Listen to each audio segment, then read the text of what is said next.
Después de la espectacular derrota de la ronda anterior, ¿cómo iba a encarar Dingliren en esta partida? ¿Estaría psicológicamente hundido o saldría a luchar? Y Nepo querría salir a luchar y aprovechar esta partida con blancas para dejar el match muy pero que muy encarado. Pues descubrámoslo, porque la partida, aunque corta, nos va a enseñar unos cuantos conceptos importantísimos. Y sobre todo, vamos a ver un capítulo más de esta lucha psicológica entre estos dos jugadores. Y es que si en la primera partida era Nepo quien sorprendía con esa variante del cambio diferido de la española, en la segunda Dingliren se la devolvía sorprendiendo con ese 4H3 que jamás había jugado, ahora Nepo empezaba sorprendiendo en la primera jugada. Y es que abría la partida con la jugada de 4. Una jugada, por supuesto, normal, pero que no es muy habitual en su repertorio. Y es que Nepo es muy famoso precisamente por buscar las posiciones agudas y complejas que se dan tras 1E4. Por tanto, D4, aunque también es un arma de su repertorio, no es lo más habitual. Así que veamos cómo responde Dingliren, que continúa con caballo F6, C4, E6 y ahora caballo C3 por parte de Nepo. Una jugada que no se suele jugar mucho en la élite, ya que la defensa ninzo-india, es decir, continuar con alfil E4, tiene fama de ser bastante buena contra estos esquemas, y las blancas suelen preferir jugar con caballo F3 y retrasar este caballo C3. Sin embargo, Dingliren juega con D5, que es lo típico en su repertorio contra D4. Las blancas continúan con la variante del cambio, la variante principal del gambito de dama, C por D5, E por D5, alfil G5, C6 y E3. Estamos siguiendo la línea principal del gambito de dama y estamos obteniendo una estructura Casbah, una estructura de peones que se identifica cuando el blanco tiene estos peones de esta manera y las negras tienen el equivalente en el flanco de dama. Una estructura muy interesante que suele generar batallas estratégicas muy pero que muy complejas. Las negras disponen de varias jugadas principales, como pueden ser alfil E7 seguido de enroque corto rápidamente o empezar jugando con alfil F5, simplemente para situar el alfil en esta diagonal y evitar que el blanco juegue dama C2 y alfil D3. Ya que para empezar con el alfil F5, dama C2 ya no se podría jugar. Sin embargo, Ding elige una jugada secundaria, pero que últimamente está siendo muy popular, que es la jugada H6. Una variante que, como digo, en estos últimos 2-3 años se ha puesto muy de moda y que directamente le pregunta al blanco qué quiere hacer con este alfil de G5. Nepo responde con alfil H4 y entramos en otra secuencia de jugadas no forzadas, pero bueno, súper principales y que son los planes típicos. Alfil E7, alfil D3, enroque corto, dama C2, como decía, el blanco suele hacer esta batería, torre 8 y caballo 2. Con esta última jugada, el blanco decide desarrollar el caballo por E2 y no por F3. Una idea que busca aumentar la flexibilidad del blanco. Es decir, en esta posición, en esta estructura de peones, que es lo que va a marcar la estrategia de la partida, el blanco suele tener distintos planes, que un caballo de 2 los mantiene todos, pero todos abiertos. Por un lado, al no situar el caballo en F3, permite que en un futuro pueda jugar con F3 y E4, que es el plan principal de las blancas, romper en el centro, mantiene las opciones de jugar un ataque de minorías, es decir, jugar con A4 y B4 en el flanco de dama, algo muy típico que va a buscar una ruptura con B5 y que se llama ataque de minorías porque es un ataque de 2 peones contra 3 peones negros, estás en minoría, y por supuesto la idea de continuar simplemente con enroque largo, traer las torres al flanco de rey e iniciar un ataque contra este rey negro. Por tanto, una jugada muy pero que muy versátil. Las negras responden con caballo BD7 y enroque corto. Está claro que el blanco o va a buscar este ataque de minorías o va a buscar esta ruptura central.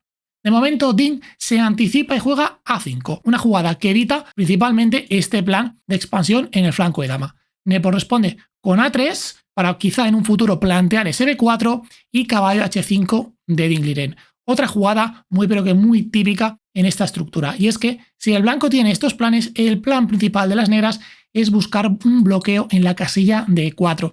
Y esto suele empezar por el cambio de alfiles de casillas negras. Y es que, a pesar de que este sí sea el alfil bueno de las negras, ya que no choca con su estructura de peones, y este el alfil malo de las blancas, ya que sí choca con su estructura de peones, este cambio suele favorecer a las negras, ya que tras alfil por E7 y dama por E7, cambio que por otro lado es forzado, ya que el blanco si juega alfil G3, pues bueno, las negras van a capturar aquí y van a quedarse mejor. Tras este alfil por E7 y dama por E7, las negras tienen el control de la columna E, tienen el control sobre un futuro bloqueo en E4, la columna semiabierta en la cual van a colocar sus piezas. El blanco responde con torre a E1, una jugada muy normal y que quizá pueda parecer un poco contraintuitiva, es decir, bueno, si vamos a traer las torres al centro, pues situemos una torre en D1 y la otra en E1. Pero aquí no tendría tanto sentido porque, como decía, el plan del blanco es jugar F3 y E4. Y una vez esto suceda, es muy pero que muy probable que haya un cambio de peones en E4 y por tanto esta columna F quede abierta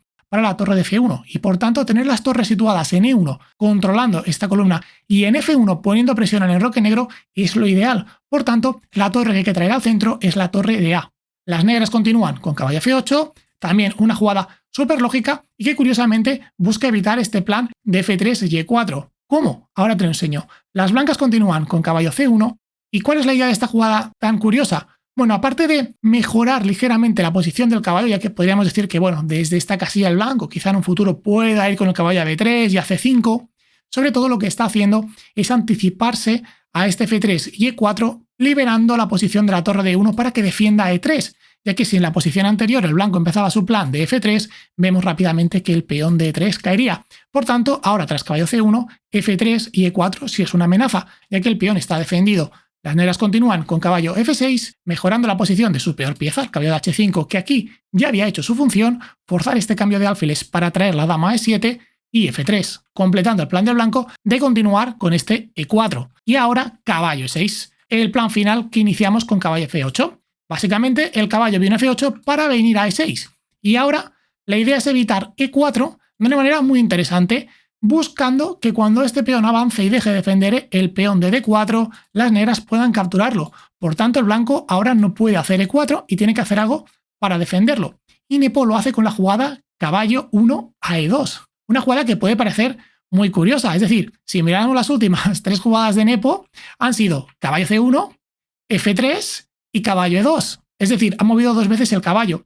¿Por qué? Bueno, pues esto, aunque parezca algo extraño, tiene muchísimo sentido. Y es que cuando jugó caballo C1, la idea era poder jugar F3 y E4 porque la presión de las negras estaba sobre el peón de E3. Sin embargo, tras este cambio en la posición, ahora no hay presión en E3 porque el caballo D6 está bloqueando la columna. Sin embargo, la presión es sobre D4. Por tanto, ahora el caballo ya no es un problema en E2 porque no hace falta defender E3, lo que hace falta es defender D4. Por tanto, ahora el caballo en E2 está bien situado. Y es un momento importantísimo en el que las negras tienen que reaccionar, ya que si permiten este E4, estratégicamente van a estar muy pero que muy mal. Bueno, incluso objetivamente. Por ejemplo, imagínate que hace una jugada como alfil D7, una jugada de desarrollo aparentemente normal, tras E4 la posición negra empieza a sufrir y mucho. Fíjate que tras este cambio de peones se abre la posición, las blancas dominan la columna F, los peones van a avanzar y se va a crear muchísimo peligro contra este rey negro que ahora sí va a estar muy pero que muy débil. Por tanto, las negras no pueden permitirlo y tras caballo 1 a E2 tienen que hacer un plan para evitar este E4. Sus opciones principales son 2. O jugar por un lado con B5, con la idea de expandirse en el flanco de dama y sobre todo expulsar este caballo de C3 que está defendiendo la casilla D4, o jugar como hicieron en la partida, directamente golpeando en el centro con la jugada C5. Una jugada que ya está evitando E4, porque el peón de D4 estaría sufriendo demasiado y el blanco perdería todo su centro, que sería la joya de la posición una vez hiciera E4 en buenas condiciones. Por tanto, tiene que hacer algo contra esto. ¿Qué puede jugar? Pues una idea como alfil B5, la verdad es que es muy pero que muy interesante. ¿Por qué? Pues bueno, básicamente porque está amenazando la torre de E8 y prepara una pequeñita trampa, ya que si las negras juegan con alfil D7, otra jugada, una vez más, lógica, desarrollo una pieza, evito que me ataques la torre, el blanco podría jugar alfil por D7, las negras no pueden recapturar de caballo porque caería el peón de D5, por tanto, dama por D7, vendría caballo A4, una jugada muy pero que muy molesta. Y es que ahora el blanco está amenazando caballo B6, dando un doble y ganando material, y a la vez está amenazando el peón de C5, que ahora prácticamente estaría cayendo. Además, las negras ya no van a poder jugar situando una torre en C8, que sería lo ideal, ya que es la columna que se va a abrir, porque la llegada del caballo a B6 seguiría ganando material. Por tanto, algo bastante pero bastante incómodo para el negro. Así que, tras alfil B5 y esta amenaza sobre la torre D8, Dingliren responde con torre D8, D por C5, dama por C5 y dama D2. Y aquí podemos dar por completada la fase de la apertura y podemos ver que hay un ganador. Y es que a pesar de que es una posición objetivamente igualada, el negro es el que ha ganado la batalla de la apertura. ¿Por qué? Pues por varias razones. Primero de todo porque ha conseguido eliminar esa ventaja que tiene el blanco de la primera jugada, es decir, ese tiempo extra no es algo que el blanco haya podido sacar beneficio. Y será una posición donde las piezas negras no solo están más activas, sino que además tienen una mejor estructura de peones. Veámoslo, entendamos por qué las negras han igualado y son las que van a tener una partida más fácil. Veamos, la estructura de peones. ¿Por qué decimos que las negras tienen una ligera ventaja de estructura de peones si el peón de D5, que es un peón aislado, está débil y el blanco aparentemente no tiene ningún peón aislado débil? Bueno, esto es porque el peón de D5, es cierto, está débil, pero el peón de E3, aunque no esté aislado, está igual de débil, si no más. Y es que va a ser muy fácil de atacar este peón y de poner presión por parte del negro. Algo que para el blanco no va a ser tan fácil, ya que presionar este peón de E5 va a ser algo que le va a costar demasiado. Además, fíjate en esta posición, un plan que consiguiese llevar uno de los caballos a C4 sería muy pero que muy bueno para el negro. Y es que si las negras consiguen llevar un caballo a C4, va a presionar la debilidad de E3, va a presionar la debilidad de B2 y va a permitir a las negras planes en un futuro como podrían ser una futura expansión en el flanco de dama, traer las torres a la columna C y presionar la posición blanca muchísimo.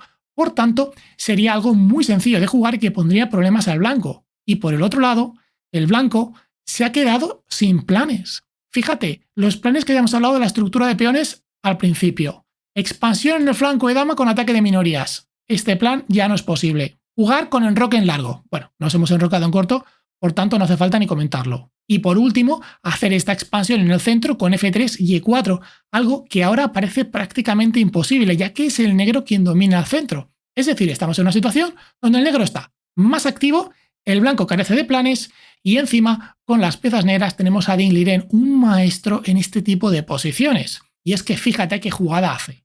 Alfil D7. Una jugada excelente. ¿Por qué? Pues porque como hemos visto, su plan es llevar un caballo a C4. ¿Cuál es el problema? Que si lleva un caballo a C4, lo más probable es que el blanco juegue en algún momento alfil por C4 y le cambie este pedazo de caballo. Por tanto, ¿qué hace? Pues juega alfil D7 para que cuando juegues alfil por y caballo por ya no haya alfil que defienda estas casillas. Por tanto, va a poder libremente llevar el caballo a C4 y dominar la posición blanca. Así de sencillo, pero a la vez así de efectivo. Las blancas continúan con caballo D4, centralizando el caballo y bloqueando el ataque de la dama sobre E3, caballo B6 por parte de Ding, continuando el mismo plan, y ahora torre D1. Una jugada muy buena. ¿Por qué? Pues porque ahora la posición ha cambiado. El blanco necesita cambiar de plan. Si antes había llevado la torre a E1 y a F1 porque esperaba jugar E4 y que se abrieran estas dos columnas, es decir, que estas dos columnas fueran la clave de la posición, ahora E4 no va a suceder. Por tanto, lo que va a hacer es reagrupar sus torres, traer una torre a D1 para defender este bloqueo de D4 y en un futuro quizá atacar el peón de D5 y la otra torre se va a venir a E1, ya que ahora en F1 no haría nada y en E1 está defendiendo su gran debilidad, el peón de E3. La partida continúa con caballo C4 y por supuesto dama F2. Las blancas tienen que encontrar una casilla para la dama que defienda E3 y defienda B2, sus dos grandes debilidades, y además desde esta casilla, pues bueno, está bloqueando esta diagonal de C5 y G1 tan pero tan molesta y quizá en un futuro pues ya va a poder jugar E4 sin que haya una clavada por esta diagonal contra su rey. Ding completa su plan y juega torre a C8 trayendo la última pieza. Fíjate qué bonito todo, la torre en D8 apoyando D5, la torre en C8 coordinada con la dama para presionar por esta columna, un caballazo en C4 presionando en B2 y en E3. De hecho, ya incluso se está amenazando caballo por B2 o caballo por A3, seguido de dama por C3. Y encima el blanco no puede hacer jugadas como caballo por E6, que podría parecer normal, cambias piezas, simplificas por otra posición y es más difícil que te ataquen, porque si haces caballo por E6, el negro te va a recapturar y solo has conseguido mejorar su estructura de peones. Ahora D5 no es una debilidad y solo te queda E3 y B2. Por tanto, sería un gran error estratégico. Y es por eso que Nepo, ahora que está en un momento crítico, tiene que encontrar las jugadas clave para no perder en pocas jugadas. Y lo hace muy pero que muy bien. Y empieza con la única jugada de la posición que no le deja en clara desventaja, que es la jugada caballo A4. No solo amenazando a la dama, sino sobre todo evitando estos temas tácticos de caballo por B2 y caballo por A3. Dama E7 por parte de Ding Liren y torre F a E1, completando ese plan y trayendo la torre a defender a E3. Y llegamos al momento clave de toda la partida. Y es que está claro que en esta posición, si alguien puede luchar a largo plazo por la victoria es Ding Liren, que, aunque haya ganado la batalla de la apertura y realmente tenga algo de ventaja, es demasiada poca ventaja. Es decir, estamos hablando de que esa lucha para intentar ganar va a ser larga, pero que muy larga. No va a ser una victoria en pocas jugadas, va a ser de poquito a poquito, poquito a poquito, mejorar las piezas, crear más presión, crear más presión, crear más presión y buscar ese fallo a la larga por parte del blanco que le permita imponerse. Sin embargo, Ding decide jugar dama f6, una jugada que puede parecer de alguna manera interesante, ya que quizá pueda uno pensar, bueno, pone cierta presión sobre d4, pero que realmente falla tácticamente, ya que permite al blanco realizar una pequeña secuencia que va a evitar la gran mayoría del contrajuego que tenía el negro en el flanco de dama. Y es que Nepo juega la excelente caballo b5, una jugada que tiene una idea increíble: jugar caballo a c3. La idea: meter un bloqueo en la casilla b5 para que el negro no pueda iniciar su expansión. Es decir, si el blanco puede hacer tras caballo b5, caballo a c3 y a4, va a tener el control total sobre esta casilla y el negro jamás de los jamases va a poder crear este contrajuego y por tanto va a evitar de raíz cualquier intento de contraataque por parte de su oponente. Aún así, Ding Liren aún tiene una última oportunidad, que es jugar caballo c7, que busca forzar al blanco a que vuelva con caballo d4, ya que jugar caballo a c3 ahora fallaría, ya que tras la simple caballo por b5 y caballo por b5 caería el peón de b2, ya sea con la dama o con el caballo.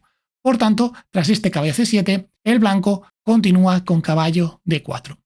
Y Ding juega caballo e6, ofreciendo una repetición de jugadas.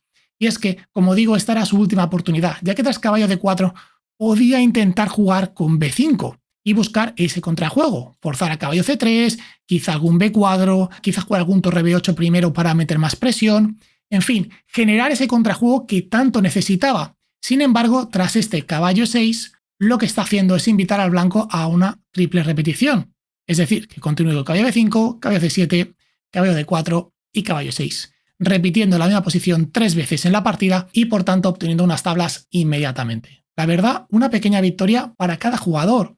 Para Ding Liren, primero de todo, porque se demuestra que puede luchar por el match. Las dos primeras partidas le han ido mal, la primera ha sufrido, la segunda fue desastrosa y en esta partida, a pesar de jugar con negras, ha igualado y ha sido el que tenía opciones de ganar, el que podía luchar por hacerlo. Así que psicológicamente se demuestra que puede, que es rival para Nepo y que puede luchar por el match. Sí, es cierto, podría haber seguido jugando y seguir presionando, pero viene una derrota, y una derrota en el campeonato más importante de su vida. Por tanto, siempre es bueno a nivel psicológico, bueno, haces tablas, te demuestras a ti mismo que puedes y vuelves a por todas. Y por el otro lado, para Nepo también es una pequeña victoria, ya que, oye, unas tablitas, sigue líder en el match, una partidita menos y eso que se lleva.